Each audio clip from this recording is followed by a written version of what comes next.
semuanya, perkenalkan nama saya Abi Putra Nugroho dari Teknologi Rekayasa Otomasi Angkatan 2024 kelas A dengan NIM 400103024620017. Nah, pada mata kuliah praktikum sistem embedded kali ini, aku pengen jelasin tentang Pre-RTOS Text Management, yaitu tentang arsitektur multitasking, penjadwalan dan manajemen memori pada sistem embedded.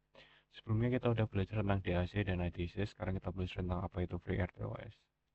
Nah, paradigma eksekusi memahami perbedaan fundamental antara sistem linear dan multitasking. Bare metal, Superloop. Ini merupakan arsitektur dari RTOS, teman-teman. Karakteristik dan kelemahan. Serial execution. Program berjalan secara berurutan dalam satu loop while raksasa. Blocking issues. Jika satu fungsi, misal delay, sedang berjalan, seluruh sistem berhenti dan tidak bisa merespon tugas lain. Sulit menjaga presisi waktu, determinisme untuk tugas-tugas kritis jika alur program berubah-ubah. Skalabilitas rendah, sangat sulit dikelola saat kompatibilitas program meningkat lebih dari 10 modul. Transisi ke Free RTOS, paradigma RTOS, mengubah sistem linear menjadi sistem berbasis teks. Setiap teks memiliki prioritas sendiri dan berjalan seolah-olah secara paralel di CPU, memberikan jaminan waktu respon determinisme yang sangat krusial bagi sistem kontrol industri dan robotika. Nah, keunggulan utama dari VRTOS sendiri adalah manajemen daya yang lebih efisien, sleep saat idle, abstraksi hardware yang lebih bersih, penanganan interupsi ESR yang lebih terstruktur, modularitas kode yang sangat tinggi. Nah, kita selanjutnya ke text state diagram, memahami dinamika siklus hidup sebuah proses di dalam kernel. Siklus hidup teks, yang pertama bakal akan running. Teks saat ini memiliki kendali penuh atas CPU dan sedang mengeksekusi instruksi kodenya. Ready, teks sudah siap dijalankan namun menunggu giliran karena CPU sedang digunakan oleh teks lain. Block, teks menunggu event eksternal, misal data queue, semaphore, atau waktu delay habis. Suspended, teks dinonaktifkan secara sementara, eksplisit, dan tidak akan disesuaikan hingga diperintahkan kembali. Nah, dari setiap tadi, siklusnya itu ada transisinya, yaitu logika perpindahan.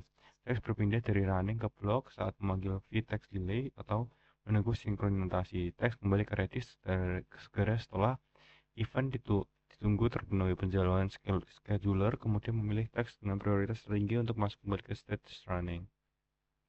Scheduler, jantung dari RTOS. Preemptive scheduling. Kernel berhak menghentikan teks rendah secara paksa jika ada teks prioritas tinggi yang masuk ke state ready. Ini adalah konfigurasi default RTOS yang menjamin responsivitas maksimal terhadap kejadian darurat. Cooperative scheduling. Teks tidak akan berhenti sampai ia menyerahkan CPU secara sukarela. Yield sengaja digunakan karena risiko teks rakus yang bisa mengunci seluruh sistem jika terjadi bug. Time slicing context switch 1 miliseconds. Standard degrade. Time slicing memungkinkan beberapa teks dengan prioritas yang sama berbagi CPU secara bergantian di setiap detik. Context switch adalah proses penyimpanan status register CPU ke dalam memori stack teks lama dan memulihkan semua teks baru. Manajemen free memori dalam RTOS. Tipe memorinya tuh ada text tag, menyimpan variabel lokal, parameter fungsi, dan konteks register CPU saat context switch.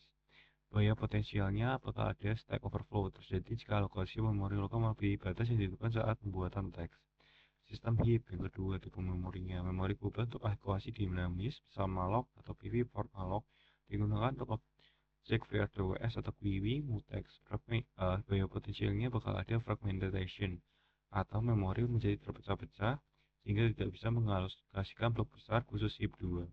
VRTOS menyediakan 5 skema alokasi memori heap 1 hingga heap 5 untuk menjelaskan kebutuhan aplikasi. Nah, kemudian kita bisa bandingkan implementasi VRTOS antara ESP32 dan STM32. Yang pertama, ESP32 itu dual core menggunakan core VRTOS khusus SMP Symmetric Multiprocessing dapat mengunci teks ke inti tertentu menggunakan X-Text Grid into core. Sangat kuat untuk menangani tumpukan WiFi atau BT di satu core dan aplikasi di core lainnya. STM32 single core. Implementasi FreeRTOS tradisional pada arsitektur ARM Cortex-M. Berbagi waktu CPU murni melalui manipulasi prioritas konteks switching cepat sangat efisien untuk aplikasi industri dengan konsumsi daya ultra rendah.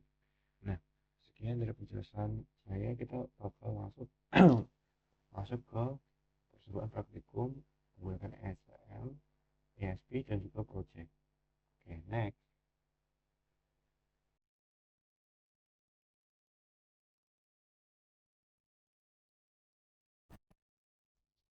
Ini program yang ESP, praktikum yang pertama, percobaan yang pertama. Bisa kita lihat di sini teman-teman. Ini aku lagi proses buat upload sama mbak ini programnya. Nanti aku liatin buat hasil terminalnya, buat sama programnya. Sebentar. Di sini kita bisa lihat buat hasil program dari RTOS-nya tadi. Jadi itu dia ada teksnya, dia urutan. Yang pertama itu LED, dia ada dua-dua LED. LED kan nyala mati, jadi dia on terus off text, jadi ada dua teks, terus dia ada dua teks, jadi dia nge-count juga. Jadi itu bisa lihat temennya bisa core. Kenapa core-nya 0? Karena dia single core gitu sih temen. Ini beda dulu untuk hasil praktikumnya. Kita lanjut ke rangkaiannya.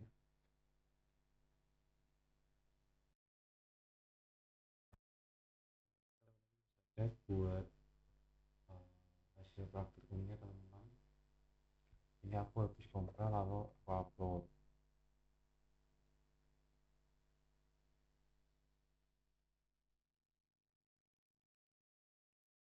Terus upload.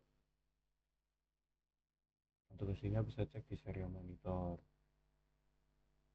Sama kayak tadi ya teman-teman, ada tampilan respon time, humidity, sama suhunya karena kita pakai sensor DT20. Teksnya juga tercatat, countnya juga ada, core-nya juga ada.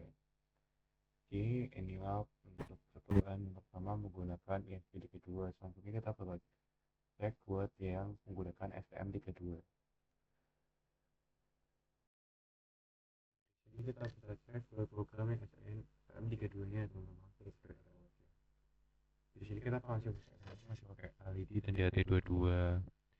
Yang ini biasa buat setup STM32 nya. Di sini kita jangan lupa buat tambahin library FreeRTOS. Nah, buat program ESP-nya di kedua pun juga sama ya teman-teman. Bedanya di include-nya aja yang awal. Kalau yang ESP di kedua tuh sama kayak Arduino tuh kalau setahu saya.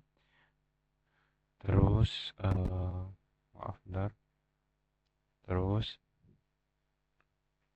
ini ada tipe data dari yang mau kita ambil, yaitu ada flow temperatur sama humidity. Nah, semua program di sini tuh aku buat pakai AI, pakai agentnya di sini. Kalian teman-teman bisa install extensionnya, terus sama daftar GitHub, GitHub student biar lebih bagus AI-nya nih. Ada HiQ, GPT-4.1, ada model yang lain juga teman-teman. Nih, terus buat komunikasi antara microcontroller dengan VS Code kan biasanya kita pakai nggak pakai VS Code ya, pakai IDE. Nah, khusus buat sistem embedded ini kita pakai ini GPIO platform. Ini platform IO, namanya platform IO. Kita langsung ke pembahasan buat programnya. Di sini deklarasi awal buat teksnya. Ada Vitex LED sama Vitex DAT22. Nah, kemudian di sini ada fungsinya buat void sama floatnya. Kemudian ini ada interruptnya. Kemudian ini untuk hook function FreeRTOS. Ini ada kondisi idle text juga. Terus di sini ada timer text. Terus konfigurasi untuk sistem clocknya. Kemudian inisiasi buat GPIO-nya untuk konfigurasi pin-pinnya. Ini sebenarnya sama semua, cuma beda settingan aja dari yang ESP ke STM32. Jadi teman-teman kalau udah bisa ngeprogram STM32, harusnya yang buat ESP gampang. Apa enggak teman-teman tinggal program aja buat pakai AI-nya buat diganti ke ESP atau sebaliknya. Nah, ini untuk inisiasi dari UART-nya. Kemudian ini untuk function, kemudian ini text function.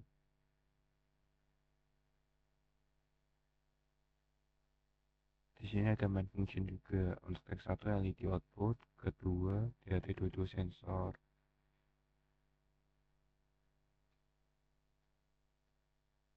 Nah, untuk programnya seperti itu ya teman-teman. Buat RTOS-nya, jadi kita konfigurasi dulu buat setup dulu buat teksnya mau ngapain aja dan apa aja, terus kita buat urutan supaya bisa scheduling atau uh, kerjanya itu secara bergantian gitu, secara bergantian berurutan gitu teman. Nah ini kita bisa lanjut lihat ke script praktikum dari komponen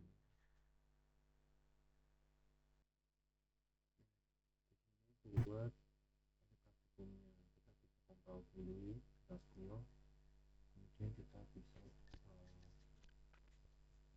upload, kemudian kita bisa share monitor untuk cek terminalnya. Sama kayak tadi teman-teman, akan keluar LED DHT22, ada penghitung core, counter dari berapa kali dia urutan kerjanya, kemudian untuk state-nya juga ada LED-nya on sama off, sama sensor DHT-nya, ada suhu sama suhu kelembapan juga, sama time response-nya ada ms, itu artinya millisecond ya teman-teman. Jadi semuanya urutan sesuai dengan teks yang kita setup tadi. Ya, kita bakal bahas tentang project yang aku pakai, yaitu menggunakan beberapa speed kedua dengan sensor DHT22 dan juga servo motor SP90.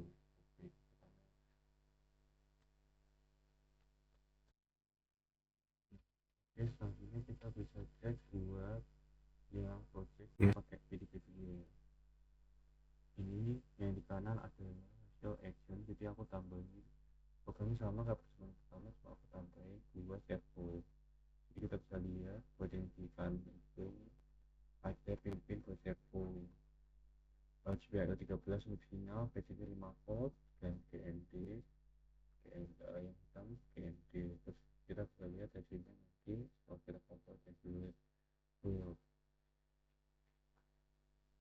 Untuk servo aku ambil di karena ya sedikit itu nggak ada 5 volt, aku ambil 3 volt bisa, cuma lebih optimalnya dia bisa 5 volt. Di sini kita bisa lihat hasil dari backgroundnya ada LED, dari servo sama dari dua sisi ada 3 sek. Kemudian untuk yang servo tambahan ini itu ada hijau, giginya atau angle-nya atau sudutnya, jadi motornya itu dari 0 sampai ke 180, dari 0 begini, 90, 110, terus sampai 180, jadi juga tentunya. Oke, saatnya kita bakal lihat untuk ke wire-nya. Kita bisa lihat